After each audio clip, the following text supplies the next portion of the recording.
বিসমিল্লাহির রহমানির রহিম। সংযুক্ত আরব আমিরাতে এক যুগ ধরে ভিসা বন্ধ থাকায় বিপাকে পড়েছেন বাংলাদেশের মানুষ। এছাড়াও বাংলাদেশের যারা আরব আমিরাতে রয়েছে তারাও সমস্যার ভিতরে পড়েছেন। এছাড়াও ভিসা ট্রান্সফার ভিসাও বন্ধ রয়েছে সংযুক্ত আরব আমিরাতে। এতে যেমন বাংলাদেশি কর্মীরা চরম বিপাকে পড়েছেন, তেমনি বাংলাদেশি ব্যবসায়ী যারা রয়েছেন আরব আমিরাতে তারাও চরম বিপাকে পড়েছেন। ভ্রমণ কিংবা চাকরির তালিকায় সকলের শীর্ষে থাকে আরব আমিরাত, কিন্তু বেশ কিছুদিন ধরে বাংলাদেশিদের জন্য প্রায় সব ধরনের ভিসা বন্ধ রয়েছে।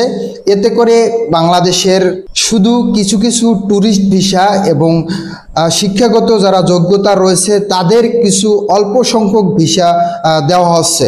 এতে বাংলাদেশের অনেকেই লেবার ভিসায় আরব আমিরাতে যেতে পারতেছে না দেখে সমস্যার ভিতরে পড়েছেন।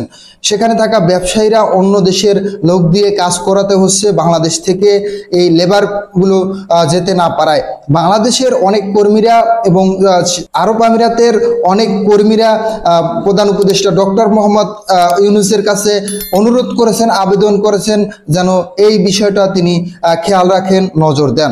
প্রিয় দর্শক, সংযুক্ত আরব আমিরাতের এই সর্বশেষ আপডেট ছিল।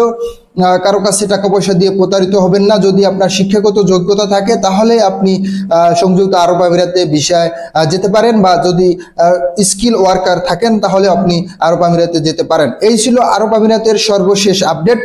সবাই আমাদের চ্যানেলটি সাবস্ক্রাইব করে রাখবেন যারা নতুন দর্শক, আর যারা সাবস্ক্রাইব করেছেন তাদেরকে অসংখ্য ধন্যবাদ। একটা লাইক করে আমাদের উৎসাহিত করবেন, কমেন্ট বক্সে জানাবেন আপনি আরব আমিরাত সম্পর্কে আরো কি জানতে চান। সবাই ভালো থাকবেন, সুস্থ থাকবেন। আল্লাহ হাফেজ। দেখা হবে নেক্সট অন্য একটি ভিডিওতে।